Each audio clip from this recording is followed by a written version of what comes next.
সামনেই তোমাদের ডাব্লিউবিএসএসসির group C এবং গ্রুপ ডির এক্সাম রয়েছে। আজকে আমি একদম নতুন সিলেবাস অনুসারে সম্পূর্ণ সিলেবাস ভিত্তিক গ্রুপ ডির আরও একটি নতুন প্র্যাকটিস সেট নিয়ে তোমাদের সামনে চলে এসেছি। নমস্কার বন্ধুরা, গোল্ডেন এডুকেশন ওয়ার্ল্ডের সকলকে স্বাগত জানাচ্ছি।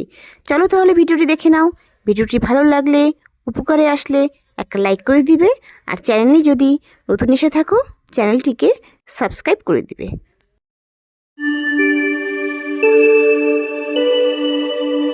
ডাব্লিউবিএসএসসি গ্রুপ ডির জেনারেল অ্যাওয়ারনেসের উপর 20 নম্বর বরাদ্দ করেছে। এখন আমরা এই জেনারেল অ্যাওয়ারনেস পার্টের 20 নম্বর দেখে নেব। আজকে প্রথম প্রশ্ন, ভারতের বৃদ্ধ পিতামহ নামে কে পরিচিত? এখানে উত্তর হবে সি, দাদাভাই নৌরোজি। পরের প্রশ্ন, রাজস্থানে ক্ষেত্রী কিসের জন্য বিখ্যাত? এখানে উত্তর হবে সি, তামা। পরের প্রশ্ন, কুমারী কোন নদীর উপনদী? এখানে উত্তর হবে সি, কংসাবতী। পরের প্রশ্ন, মান্দাসর লিপি কোন রাজার আমলে সৃষ্টি হয়? এখানে উত্তর হবে সি, যশোধর্মন। পরের প্রশ্ন, ভারতের সংবিধানের কত ধারায় অস্পৃশ্যতা বিলোপ করা হয়েছে? এখানে উত্তর হবে ডি, 17। পরের প্রশ্ন, ভারতের কোন রাজ্য প্রথম পঞ্চায়েতি রাজ গ্রহণ করে? এখানে উত্তর হবে সি, রাজস্থান। পরের প্রশ্ন, সুপ্রিম কোর্টের বিচারপতিদের অবসরের বয়স? এখানে উত্তর হবে বি, 65 বছর। ভারতের কোনো রাজ্যে রাষ্ট্রপতির শাসন কত ধারা অনুসারে জারি করা হয়? এখানে উত্তর হবে সি, 356। পরের প্রশ্ন, অল ইংল্যান্ড ব্যাডমিন্টন জয়ী প্রথম ভারতীয় কে?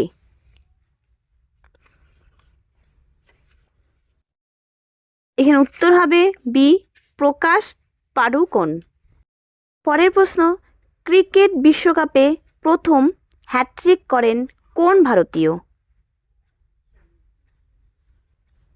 এখানে উত্তর হবে এ, চেতন শর্মা।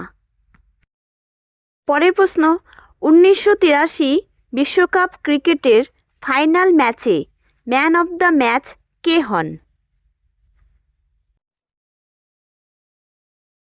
এখানে উত্তর হবে বি, মহেন্দ্র অমরনাথ। পরের প্রশ্ন, সাই কবে প্রতিষ্ঠিত হয়? এখানে উত্তর হবে সি, 1984। পরের প্রশ্ন, বিশ্বভারতী কোন জেলায় অবস্থিত? এখানে উত্তর হবে সি, বীরভূম। পরের প্রশ্ন, খোশবাগ কোন জেলায় অবস্থিত?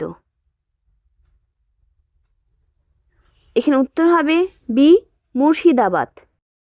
পরের প্রশ্ন, বাংলার বারাণসী নামে পরিচিত? এখানে উত্তর হবে বি, নবদ্বীপ। পরের প্রশ্ন, পশ্চিমবঙ্গের নদিয়ার শান্তিপুর কোন শিল্পের জন্য বিখ্যাত? এখানে উত্তর হবে ডি, তাঁত। পরের প্রশ্ন, কাজের গতি বাড়ানোর জন্য কি ব্যবহৃত হয়? এখানে উত্তর হবে সি, র্যাম ক্যাশ। পরের প্রশ্ন, নিচের কোনটি ডিজাইন সফটওয়্যার? এখানে উত্তর হবে ডি, সিএডি। পরের প্রশ্ন, ওয়েব পেজের ঠিকানা হলো? এখানে উত্তর হবে এ, ইউআরএল। পরের প্রশ্ন, ইন্টারনেট প্রোটোকল আইপি অ্যাড্রেস কি? এখানে উত্তর হবে বি, একটি যৌক্তিক ঠিকানা। WBSSC গ্রুপ ডির নতুন সংযোজিত পাঠ হচ্ছে লজিক্যাল রিজনিং। এই লজিক্যাল রিজনিংয়ের উপর 10 নম্বর বরাদ্দ করা হয়েছে। এখন আমরা এই লজিক্যাল রিজনিংয়ের 10 নম্বর দেখে নেব। এবারে তোমরা আজকের প্রথম রিজনিংটি দেখে নাও। কোন চিত্রটি আলাদা? এখানে উত্তর হবে ডি। কেন আলাদা? দেখো ABC তিনটি চিত্র ভরাট রয়েছে, কিন্তু ডি নম্বর চিত্রটি মানে ত্রিভুজটি দেখো ফাঁকা, সেজন্য এটি আলাদা। পরের রিজনিংটি দেখো, এখানে প্রশ্নবোধক বক্সে কি চিত্র হবে? এখানে উত্তর হবে বি। কেন এটি হবে? দেখো প্রথম বক্সে পি এর চিত্রটি তৃতীয় বক্সে উল্টে গেছে, ঠিক সেই রকমই দ্বিতীয় বক্সের কিউ এর চিত্রটি চতুর্থ বক্সে উল্টে যাবে। এবারে তোমরা পরের রিজনিংটি দেখো, কোনটি আলাদা? এখানে উত্তর হবে ডি, লিগনাইট। কেন আলাদা? এখানে ABC হেমাটাইট, ম্যাগনেটাইট, সিডেরাইট এগুলি হলো লোহার ভাগ, কিন্তু ডি নাম্বারটি লিগনাইট হলো কয়লা। পরের প্রশ্নটি দেখো, কোনটি আলাদা? এখানে উত্তর হবে এ, কলকাতা বন্দর। কেন আলাদা? কারণ BCD মুম্বাই বন্দর, চেন্নাই বন্দর, কোচি বন্দর এগুলি সমুদ্র বন্দর, কিন্তু কলকাতা নদী বন্দর।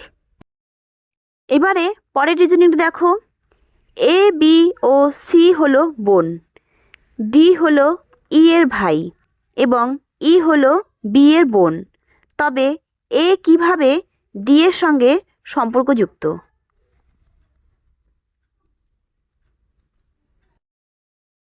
এখানে উত্তর হবে এ, বোন। এবারে তোমরা চিত্রটি একটু লক্ষ্য করো।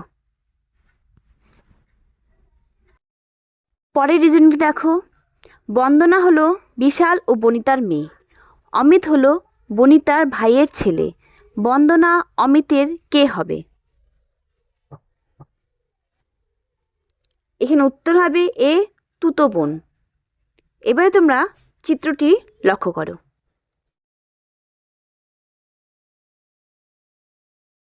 পরের রিজনিংটি দেখো, কোন বিবৃতিটি ভুল?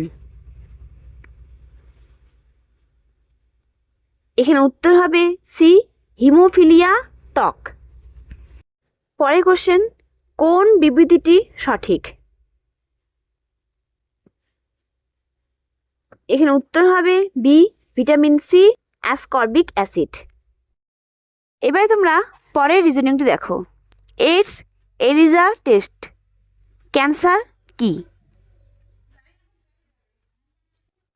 এখানে উত্তর হবে সি, বায়োপসি টেস্ট।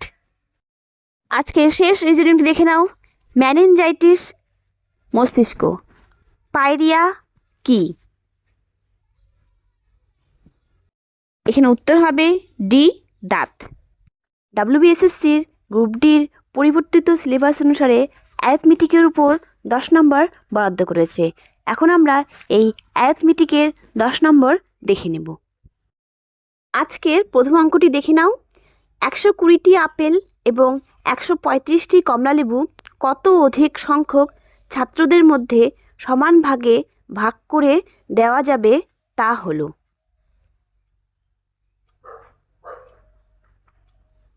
এখানে উত্তর হবে সি, 15। অঙ্কটির সমাধানটি দেখে নাও।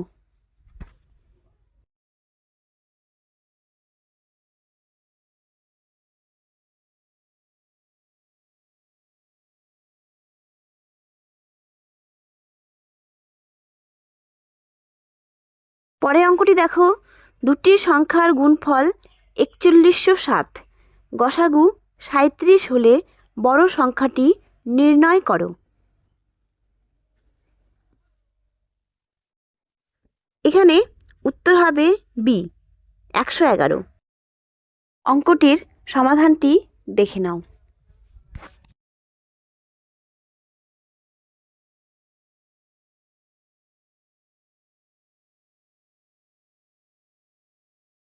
পরে অঙ্কটি দেখো, বর্তমানে পিতা ও তার 2 পুত্রের গড় বয়স 27 বছর। 5 বছর আগে 2 পুত্রের গড় বয়স ছিল 12 বছর। যদি 2 পুত্রের বয়সের পার্থক্য 4 বছর হয়, তবে বর্তমানে পিতার বয়স কত? এখানে উত্তর হবে বি, 47 বছর। অঙ্কটির সমাধানটি দেখে নাও।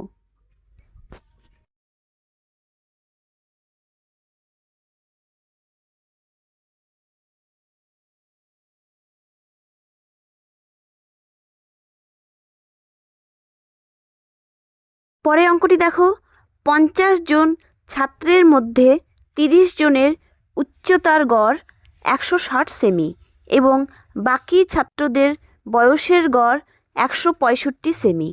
সমস্ত ছাত্রদের বয়সের গড় কত সেমি?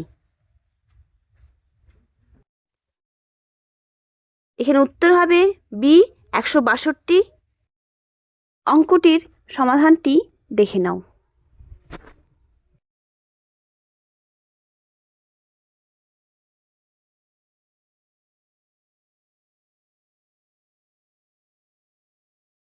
পরে অঙ্কটি দেখো, একটি ফল বিক্রেতা 10 টাকা দিয়ে 11টি কলা ক্রয় করে এবং 11 টাকা দিয়ে 10টি কলা বিক্রি করে। তার শতকরা লাভ কত?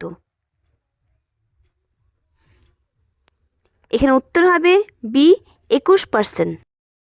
অঙ্কটির সমাধানটি দেখে নাও।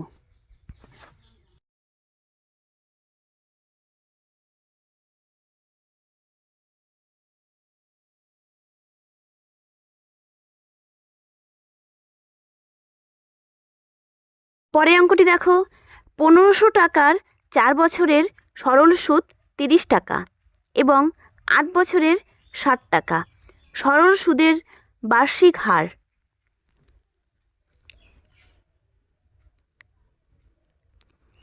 এখানে উত্তর হবে এ, 0.5%। অঙ্কটির সমাধানটি দেখে নাও।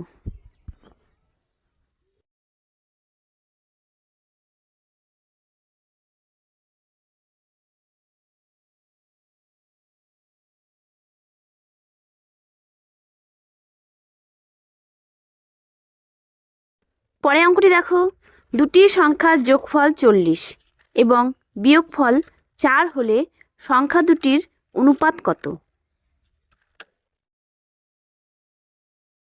এখানে উত্তর হবে সি, 11:9। অঙ্কটির সমাধানটি দেখে নাও।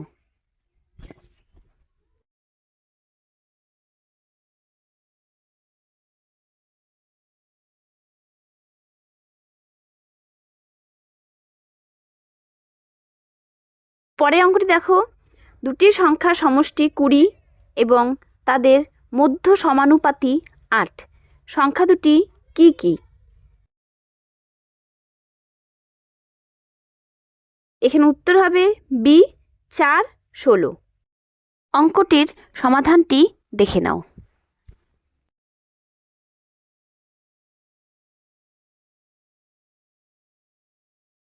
পরে অঙ্কটি দেখো, 1 টাকার 4 বছরের সুদ 0.40 টাকা হিসেবে 450 টাকার 2 বছরের সুদ কত হবে?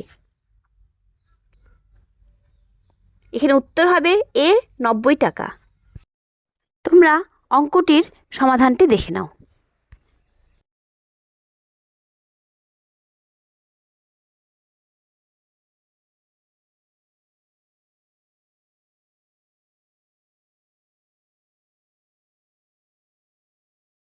আজকে শেষ অঙ্কটি দেখে নাও। এক ব্যক্তি ব্যাংকে দুটি আলাদা খাতে 1000 টাকা করে যথাক্রমে 10 ও 12 বছরের জন্য রাখলেন। ব্যাংকে সুদের হার 8% হলে সুদের পার্থক্য কত হবে?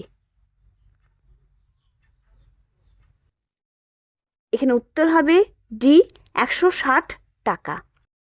এবারে তোমরা অঙ্কটির সমাধানটি দেখে নাও।